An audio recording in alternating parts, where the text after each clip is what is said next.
Hello అండి, welcome back to our channel. Hey Raju story అందాల రాక్షసి సీజన్ 2 ఎపిసోడ్ 57. ఇక స్టోరీలోకి వెళ్తే దియాను 2 వీక్స్ తర్వాత హాస్పిటల్ నుండి డిశ్చార్జ్ చేయడంతో జాగ్రత్తగా దియాను కారులో కూర్చోపెట్టాక విక్రమ్ డ్రైవ్ చేయడానికి కూర్చుంటూ ఉంటే వద్దని విక్రమ్ను పక్క సీట్లోకి తోసి తనే డ్రైవింగ్ సీట్లో కూర్చొని వెనక కూర్చున్న ఆశీ దియాలను ఒకసారి చూసి ఇద్దరిని సీట్ బెల్ట్ పెట్టుకోమని చెప్పి జాగ్రత్తగా 1 అవర్లో వెళ్లాల్సిన ఫ్లాట్కి స్లోగా 2 అవర్స్లో రీచ్ అవుతారు. ఆయుష్ అంత స్లోగా డ్రైవ్ చేయడం ఒకంత ఆశ్చర్యానికి గురి చేస్తూ ఉన్నా అది కూతురు మీదున్న ప్రేమ అని అర్థం చేసుకొని కార్ ఫ్లాట్ ముందు ఆగగానే ముందుగా ఆశీనే కార్ దిగి దియాను జాగ్రత్తగా ఎత్తుకొని ఫ్లాట్ ముందు నిల్చుకోగానే సంధ్య దియాకి హారతి ఇచ్చి దిష్టి తీశాక దియాను తన రూమ్లోకి తీసుకుని వెళ్ళి జాగ్రత్తగా బెడ్ మీద పడుకోబెడతాడు ఆయుష్. ఆపరేషన్ జరిగినప్పటి నుండి దియాకి నిద్ర కాస్త ఎక్కువగా ఉంటూ కాసేపు కూర్చున్నా సరే బాగా పెయిన్ వస్తూ ఉంటుంది. అందుకే ఆయుష్ బెడ్ మీద పడుకోబెట్టగానే డాడ్ నిద్ర వస్తుంది అంటూ పడుకుంటున్న దియాను కష్టంగా నిద్ర లేపి మోహిత్తో సంధ్య పంపించిన వేడి వేడి పాలు చల్లార్చి దియాతో కొంచెం తాగించి పడుకోబెట్టాక దియా కాసేపటికి మత్తుగా కళ్ళు మూసుకొని నిద్రపోతుంది. దియా నిద్రపోగానే డిస్టర్బ్ అవ్వకుండా అందరూ డోర్ ముందుకు వేసి హాల్లోకి వచ్చేస్తారు. అప్పటికే ఆయుష్కి చిరాగ్గా ఉందని ఫ్రెష్ అవ్వడానికి వెళ్తే మోహిత్ అర్జెంట్ వర్క్ ఉందని ఆఫీస్కి వెళ్ళిపోతాడు. ఇక విక్రమ్కి డైలీ హాస్పిటల్లో మేల్కొని ఉండడం వల్ల టయర్డ్గా అనిపించడంతో గెస్ట్ బెడ్రూమ్లోకి వెళ్ళి పడుకుంటాడు. దిలీప్కి అర్జెంట్ సెమినార్ ఉండడం వల్ల ఆఫీస్లోనే ఉండడంతో పాటు ఫ్లాట్లో మిగిలిన ఆశీ సంధ్య హాస్పిటల్ నుండి తీసుకొచ్చిన లగేజ్ను ఎక్కడివి అక్కడ నీట్గా అరేంజ్ చేస్తూ ఉంటారు. క్లాత్స్ వాష్ చేస్తున్న ఇన్ఫెక్షన్ రాకుండా మరోసారి మిషన్కి వేసి ఆశీను ఫ్రెష్ అవ్వమని చెప్పి సంధ్య కిచెన్లో లంచ్కి కుక్ చేస్తూ ఉంటుంది. ఆయుష్ ఫ్రెష్ అయి రాగానే ల్యాపీ పట్టుకొని కూర్చుంటూ ఇన్నాళ్ళు తను పెండింగ్ పెట్టిన వర్క్తో పాటు నిషాన్ ఎలా వర్క్ చేస్తున్నాడో కూడా చెక్ చేస్తూ అక్కడక్కడ వర్క్లో ఎర్రర్స్ కనిపించడంతో మేనేజర్కి కాల్ చేసి ఇక్కడ నుండి హైదరాబాద్ ఆఫీస్లో ఉన్న తన స్టాఫ్ను గడగడలాడిస్తూ వాళ్ళకి ఊపిరి కూడా తీసుకునే అవకాశం ఇవ్వకుండా వర్క్ చేయిస్తూ ఉంటాడు. తను కూడా సీరియస్గా చాలా వర్క్ చేస్తూ ఉంటాడు. ఫ్రెష్ అయ్యి వచ్చిన ఆశయ్కి ఆయుష్ ఫోన్లో మేనేజర్ ప్రణవి మీద ఫైర్ అవ్వడం చూసి బీస్ట్ మోడ్ ఆన్ అయినట్టుంది, ఇప్పుడు కదిలిస్తే నేను కూడా మాడిపోతాను, కాబట్టి నా పని నేను చేసుకోవడం బెటర్ అనుకొని రెడీ అయ్యి కిచెన్లోకి వెళ్ళి సంధ్యతో మాట్లాడుతూ కుకింగ్లో హెల్ప్ చేస్తూ ఇద్దరూ కలిసి త్వరగా కుకింగ్ ఫినిష్ చేసి హాల్లో కూర్చొని అనిత వాళ్ళకి కాల్ చేసి మాట్లాడుతూ ఉంటుంది. లంచ్ టైంకి విక్రమ్తో పాటు దిలీప్ కూడా రావడంతో మోహిత్ కోసం ఆఫీస్కి లంచ్ పంపించి రూమ్ వదిలి రాని ఆయుష్ కోసం రూమ్కే ఆశి లంచ్ తీసుకుని వెళ్ళి దియా లేచాక తనకి కూడా లైట్ ఫుడ్ తినిపించాక నలుగురు కలిసి లంచ్ తింటారు. ఈవినింగ్ మోహిత్తో పాటు జోషి కెనడా నుంచి దియాను చూడడానికి అండ్ రెండోసారి వేద కూడా రావడంతో చాలా సంవత్సరాల తర్వాత తన ఫ్లాట్లో నవ్వులు వెల్లివిరుస్తాయి. కానీ అవేవీ ఫీల్ అవుతూ వాళ్ళతో పాటు జాయిన్ అయ్యే పొజిషన్లో ఆయుష్ లేడు. ఒకటి ప్రాజెక్ట్ ఇన్ టైంలో ఫినిష్ చేయాలి అని, 2 ప్రణవి గురించి ఆలోచనలు.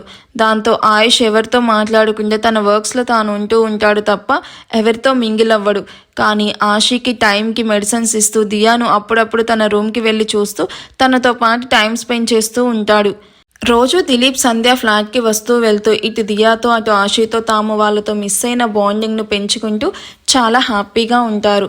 ఇటు దియా హెల్త్ కూడా ఎటువంటి ప్రాబ్లం లేకుండా ఉండడంతో అందరూ ప్రశాంతంగా ఊపిరి పీల్చుకుని రిలాక్స్ అవుతారు. విక్రమ్ వేద మెల్లమెల్లగా క్లోజ్ అవుతూ ఇద్దరికి ఒకరంటే ఒకరికి ప్రేమ కూడా మొదలవుతుంది. డైలీ లెక్కలేనన్ని మెసేజెస్ కాల్స్ కుదిరినప్పుడు మీట్ అవుతూ వేద ఫ్యామిలీతో విక్రమ్ అండ్ విక్రమ్ ఫ్యామిలీతో వేద కూడా బాగా క్లోజ్ అవుతారు. జోషి మీద ముందున్న నెగిటివ్ ఫీలింగ్ ఇప్పుడు లేకపోవడంతో మోహిత్ పేరెంట్స్తో కూడా జోషి చాలా మంచి బాండింగ్ పెంచుకుంటుంది. జోషిను తమ కోడలుగా యాక్సెప్ట్ చేసి మోహిత్ జోషిల ఎంగేజ్మెంట్ గురించి వెయిట్ చేస్తూ ఆశీతో ఎక్కువ సమయాన్ని గడుపుతూ ఉంటారు. నిషాన్ తనకి ఆయుష్ అప్పగించిన బాధ్యతలన్నీ సక్రమంగా నిర్వహిస్తూ డౌట్స్ ఉంటే ఆయుష్ని అడుగుతూ లండన్కి కూడా దియా కోసం 3 times వచ్చి వెళ్తూ తన లైఫ్లో తాను చాలా బిజీగా ఉంటూ ప్రజెంట్ కెరియర్ మీద ఫోకస్ చేస్తూ ఆయుష్ లాగే తను కూడా అవ్వడానికి ట్రై చేస్తూ ఉంటాడు.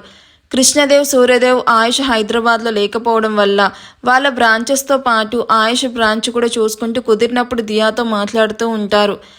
అందరి నవ్వులతో ఎప్పుడు కలకలలాడుతూ ఉన్న మహల్ ఇప్పుడు కలపోయినట్టుగా అనిపించడంతో ఒకవైపు ఆయుష్ కోసం గుడిలో పూజలు అభిషేకాలు అండ్ అర్చనలు చేయిస్తూ మరోవైపు కొడుకుల్ని మిస్ అయినప్పుడు ఆస్ట్రేలియాలో ఉన్న నిషాన్కి లండన్లో ఉన్న ఆయుష్కి కాల్ చేస్తూ అందరూ ఇండియాకి వచ్చే రోజు కోసం వెయిట్ చేస్తూ ఉంటుంది రాగిని. మరోవైపు తన స్టడీస్ ఫినిష్ చేసి లాస్ట్ ఫైనల్ ఎగ్జామ్స్ రాస్తూ ఉన్న అభి ఇవి అయ్యాక ఎంఎస్ చేయడానికి ఎలా అయినా అనితా ప్రభాకర్లను ఒప్పించి నిషాన్ ఉన్న ఆస్ట్రేలియాకి వెళ్ళాలి అని ఇంట్లో ఎవరికీ తెలియకుండా పాస్పోర్ట్కి కూడా అప్లై చేస్తుంది. చూస్తూ ఉండగానే 2 నెలలు ఇట్టే గడిచిపోతాయి. ఆయుష్ దియా సర్జరీ అయ్యి తను పూర్తి ఆరోగ్యం ఉందని తెలుసుకొని తన క్లోజ్ సర్కిల్లో ఉన్న ఫ్రెండ్స్, రిలేటివ్స్, బిజినెస్ ఫ్రెండ్స్ ఇలా అందరినీ ఇన్వైట్ చేసి దియా బర్త్డేకి ఇవ్వాల్సిన పార్టీను ఇప్పుడు గ్రాండ్గా అరేంజ్ చేస్తాడు. అరేంజ్మెంట్స్ అన్ని తన మేనేజర్కి అప్పగించి నెక్స్ట్ డేనే ఇండియాకి మోహిత్ విక్రమ్తో స్టార్ట్ అవుతాడు.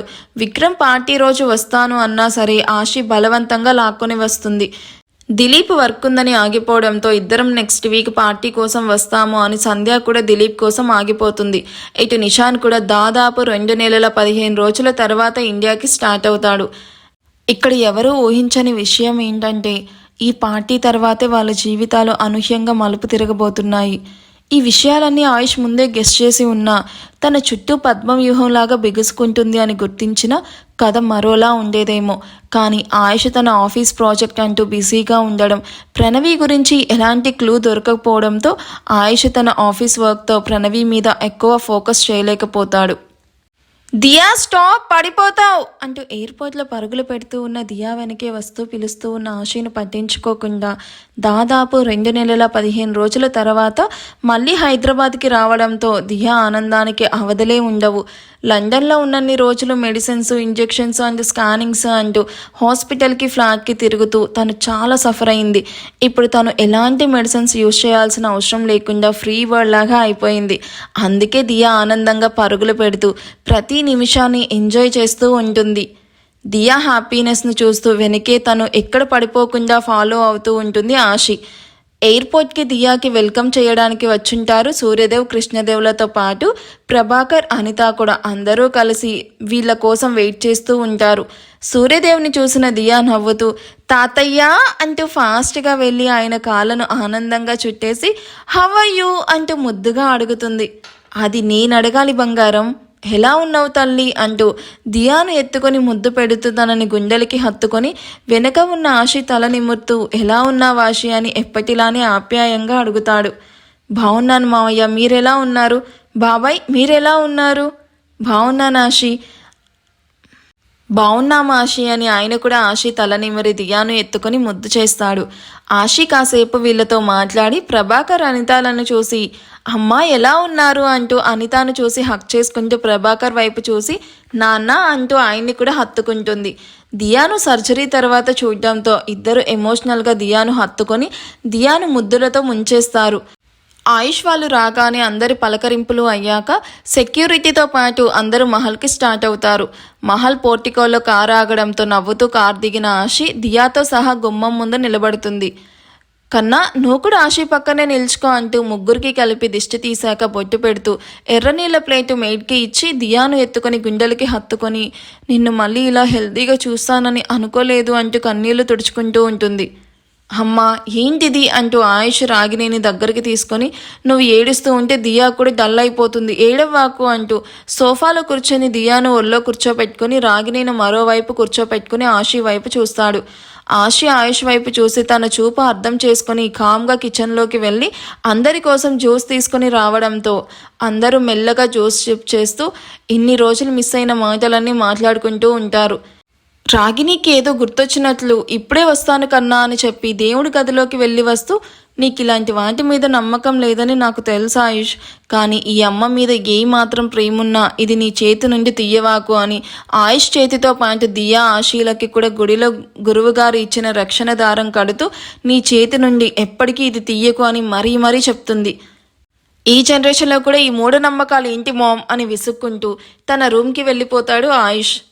దియా కమ్, నీ కోసం న్యూ టాయ్స్ తెచ్చాను అంటూ దియాను ఎత్తుకుని రాగిని తన రూమ్కి తీసుకుని వెళ్తుంది.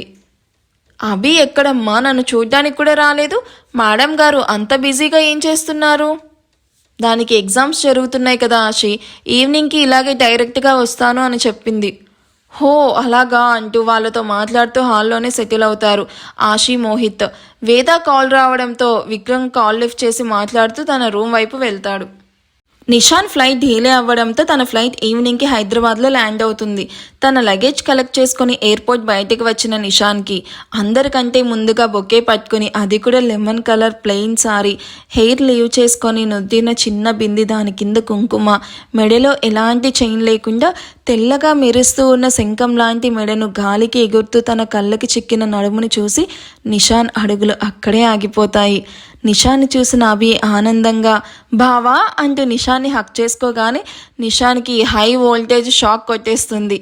ఎలా ఉన్నావు బావా అంటూ నిషాన్ వైపు చూసిన అభికి తనేం చేస్తుందో అర్థమయ్యి ఇబ్బందిగా దూరం జరిగి హీ హీ హీ అంటే నిన్ను చూసిన హ్యాపీనెస్లో హక్ చేసుకున్నాను, వెల్కమ్ టు హైదరాబాద్ బావా అంటూ నవ్వుతూ బొకే చేతికి అందిస్తుంది. Can I take pic with you? Nishan మాటకి వావ్ అభి, బావ నీ లుక్కి ఇంప్రెస్ అయ్యి పిక్ తీసుకోవాలనుకుంటున్నాడు, నువ్వు కష్టపడి సారీ కట్టుకున్నందుకు ఫైనల్లీ బావ దగ్గర మంచి మార్క్స్ పడ్డాయి అని నవ్వుకుంటూ షూర్ బావా అంటూ నిషాన్ దగ్గరికి వెళ్ళి కొంచెం దగ్గరగా నిల్చుకుని ఫోటోకి నవ్వుతూ పోజిస్తుంది. మొబైల్లో పిక్ తీశాక అభికి దూరంగా జరుగుతూ thank you for this pic అండి, మీరు అచ్చం మా అభిలాగే ఉన్నారు, కాకపోతే మీరు ఆడపిల్లలా ఉన్నారు, అది ఆడపిల్ల రూపంలో ఉన్న మగాడు. ఈ పిక్ను తనకి చూపించి మీలా ఆడపిల్లలా ఉండమని చెప్తాను. నిషాన్ పెదాల్లో దాగిన నవ్వుని చూసిన Abhi you idiot, you didn't change అంటూ ఆ బొకేని తీసుకుని నిషాన్ని కొడుతూ ఉంటుంది. అబ్బా ఆపవి, అందరూ మనల్ని చూస్తున్నారు, సడన్గా అమ్మాయిలా కనిపిస్తే నేనే కాదు ఎవరైనా అలానే అనుకుంటారు అని నవ్వుకుంటూ తన లగేజ్ తీసుకుని బయటికి నవ్వుకుంటూ వెళ్తున్న నిషాన్ మాటలకి కాసేపటికి అర్థం అవ్వడంతో niche I will kill you అని అభి కూడా కోపంగా బయటకు వచ్చేసరికి ఆయుష్ కార్కి ఆనుకొని కనిపించడంతో దెబ్బకి నోరు మూసి సైలెంట్గా అక్కడి నుండి జారుకోవాలని చూస్తుంది. అభి స్టాప్ దేర్. చచ్చండ్రా దేవుడా, బావ ఈవిల్ కళ్ళు నన్ను చూసేసాయి అని వెనక్కి తిరిగి నవ్వుతూ హాయ్ బావా అంటూ 32 పళ్ళు కనిపించేలా నవ్వుతుంది. ఇప్పుడు నెక్స్ట్ ఏం జరుగుతుంది అనేది ఎవరైనా గెస్ట్ చేస్తే నాకు కామెంట్ చేయండి. వీడియో నచ్చితే ప్లీజ్ లైక్ చేసి హైప్ ఇవ్వండి. Thank you for watching. Bye.